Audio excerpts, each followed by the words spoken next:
Chicken কখনো এভাবে রান্না করেছেন কিনা জানি না। তো আমি কিন্তু আজকে একটু অন্যরকমভাবে আমি একটা স্পেশাল মশলা তৈরি করে চিকেনটা ভুনা করব। তো প্রিয় প্রিয় ভিউয়ার্স, আসসালামু আলাইকুম। কেমন আছেন সবাই? আমি আছি আলহামদুলিল্লাহ ভালো। তো আমার এই রেসিপিটি যদি পুরো না দেখেন তাহলে কিন্তু মিস করে যাবেন আমি কিভাবে চিকেনটা বেশি মজা করে খুব সহজেই রান্নাটা করেছি। তো দেখুন, চিকেনটা হচ্ছে আমি এই সাইজ করে কেটে নিয়েছি। আমরা যে নর্মালি যে পিস পিস করে কেটে নিই ওভাবেই আমি কেটে নিয়েছি, আর ধুয়ে কিন্তু ক্লিন করে নিয়েছি।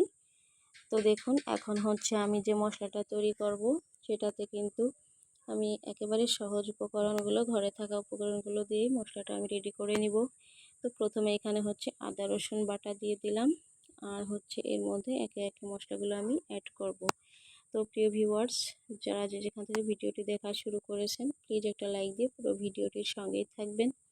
এখন দিয়ে দিলাম হচ্ছে ধনিয়ার গুঁড়া, আর এখন দিয়ে দেব হচ্ছে মরিচের গুঁড়া। তো মরিচের গুঁড়াটা আর ধনিয়ার গুঁড়া আর মশলাগুলো আমি একসঙ্গে একটু অন্যরকম করে মশলাটা রেডি করে নিচ্ছি। তো ফার্স্ট টাইম এভাবে রান্নাটা করলাম, অসম্ভব মজা হয়েছিল। তো এখানে কিন্তু আমি টক দই দিয়ে দিলাম, আর টক দইটা দিয়ে সুন্দর করে আমি এখন মশলাটাকে মিক্সড করে নিব। তো এখানে কিন্তু অতিরিক্ত কোনো মশলা আমি অ্যাড করিনি, নর্মাল যে মশলাগুলো আমরা সবসময় ইউজ করি সেই মশলাগুলো দিয়েই কিন্তু আমি মশলাটা রেডি করতেছি। তো আমি এখন হচ্ছে ভালো করে মশলাটাকে মিক্সড করে নিচ্ছি। তো এখানে চাইলে কিন্তু আপনি আরও কিছু মশলা মানে ব্যবহার করতে পারেন। তো আমি তো বলেছি সহজে এবং ঘরে থাকা মশলা দিয়ে আমি হচ্ছে চিকেনটা রান্না করব খুব অসম্ভব মজা করে।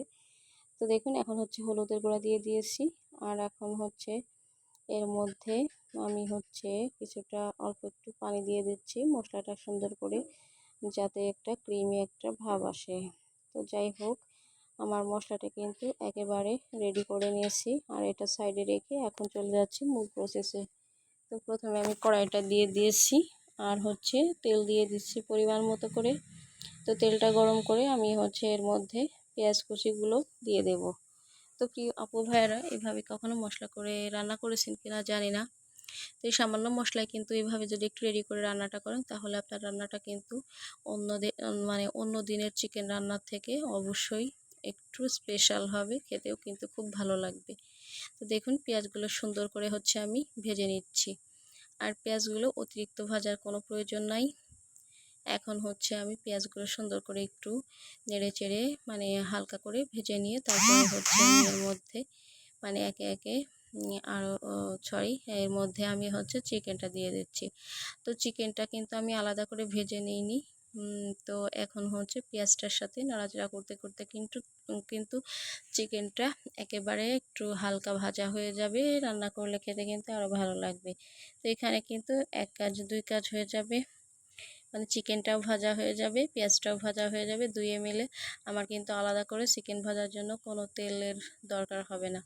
তো দেখুন, আমি কিন্তু এইভাবে নেড়ে চেড়ে সুন্দর করে হচ্ছে চিকেনটাকে আমি একটু হালকা করে পেঁয়াজের সঙ্গে ভেজে নিচ্ছি। আর এই পর্যায়ে আমার চিকেনটা ভাজা হয়ে এর মধ্যে থেকে একটু পানিও বের হয়ে আসছে। তো এই মুহূর্তে আমি হচ্ছে যে মশলাটা রেডি করে নিয়েছিলাম ওটা দিয়ে দিলাম সুন্দর করে। পুরো মশলাটাই কিন্তু আমি এখানে ইউজ করতেছি। তো আমি চিকেন পরিমাণ মতো যতটা আমি চিকেন নিয়েছি সেই পরিমাণ করেই কিন্তু আমি মশলাগুলো নিয়েছি। তো সেভাবেই আপনারাও করবেন, আপনাদের চিকেন অনুযায়ী আপনারা মশলাটা রেডি করে নেবেন। তো আমার প্রসেসটা যদি ভালো লাগে, যদি ইউনিক মনে হয় তাহলে অবশ্যই এভাবে একবার ট্রাই করবেন। এভাবে আপনি ব্রয়লার মুরগি বলেন, দেশি মুরগি বলেন, যেটাই রান্না করেন খেতে কিন্তু খুব ভালো লাগবে। তো আমি হচ্ছে চিকেনটাকে দিয়ে ভালো করে একটু নেড়ে নিচ্ছি। তো এখানে কিন্তু টক দই দেওয়ার কারণে চিকেনের কালারটা একটু অন্যরকম, দেখেই বুঝতে পারতেছেন।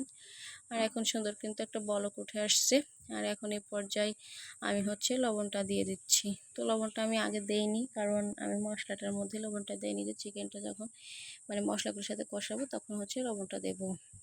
অবশ্যই একটু অন্যরকম হবে এই জন্য।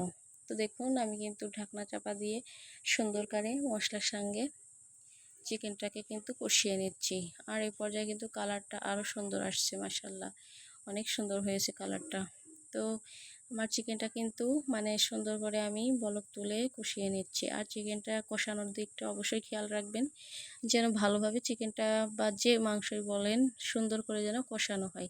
কষানো কিন্তু এলোমেলো হইলে খেতে কিন্তু একেবারেই ভালো লাগবে না। আর রান্নাটা মানে একেবারেই বেকার হয়ে যাবে। এখানে কিন্তু আমি এখন দিয়ে দিচ্ছি 2টা দারচিনি আর হচ্ছে কিছুটা লবঙ্গ, আর আমি হচ্ছে আলাদা জিরা আর হচ্ছে এলাচ ওগুলো আমি পাটায় বেটে নিয়েছি। তো মশলাগুলো কিন্তু আমি একে একে দিয়ে দেব। তো পুরো রেসিপি দেখলেই বুঝতে পারবেন আমি কখন কোন মশলাটা ইউজ করেছি। তো দেখুন আমার চিকেনটা কিন্তু অসম্ভব সুন্দরভাবে একটা কালার চলে আসছে। আর এখানে হচ্ছে আমি 2টা আলু দিয়েছি। আলুটা আমার দেওয়ার ইচ্ছা ছিল না, তো বাচ্চার কথা চিন্তা করে আলুটা দিতে হলো।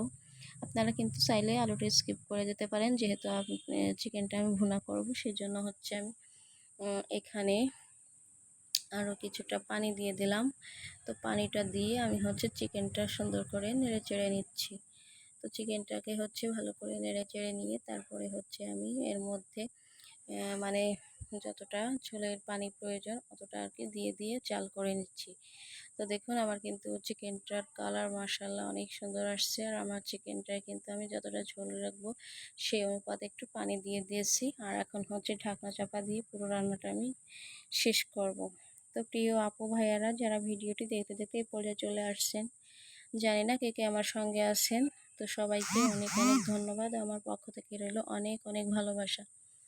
তো সবাইকে রিকোয়েস্ট করব যারা এখনও লাইক দেননি, হয়তো আবার ভিডিওটি দেখতে দেখতে এ পর্যায়ে চলে আসছেন, প্লিজ একটা লাইক দিয়ে দিবেন। আর আমার ভিডিওটি যদি ভালো লাগে তাহলে বন্ধু বান্ধব এবং আত্মীয় পরিজনের সাথে শেয়ার করে দিতে পারেন।